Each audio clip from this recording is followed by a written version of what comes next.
শাশুড়ি বৌমা চ্যানেল থেকে স্বাগত। আমরা তো ভালো আছি, আপনারা কেমন আছেন? আমি আজকে দেখাবো না মাটির উনুন বানানো। এখানে একটা উনুন ছিল, কিন্তু তবুও উনুনটা একটু মেরামত করছে।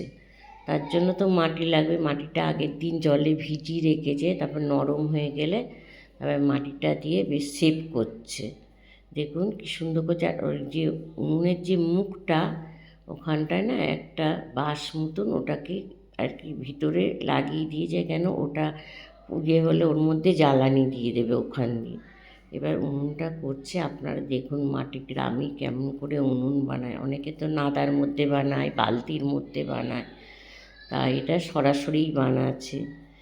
কি ভালো লাগে। আর মাটির উনুনে রান্না খেতে এত সুন্দর লাগে, কি বলবো। আমার বাপের বাড়িতে তো সবসময় এটা বাপের বাড়িই দেখাচ্ছি, মাটির উনুনে রান্না করে। গ্যাসও আছে, কিন্তু মাটির উনুনে রান্না খুব ভালো লাগে, টেস্টি হয়, পেটের পক্ষেও ভালো।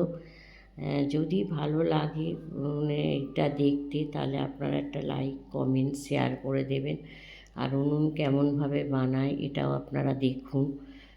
শহরে যারা থাকে তারা তো জানতেই পারে না, এখনকারের বাচ্চারা তো জানতেও পারে না। আমরা তো মাটি নিয়ে কত খেলা করেছি না, আমরাও নিজেরাও মাটির উনুন বানাতাম যে খুব সুন্দর করে। আর এই দেখুন মাটির ওই যে ঝিকগুলো আবার পরের দিনও একটু দিতে হবে, আপনারা দেখতে থাকুন।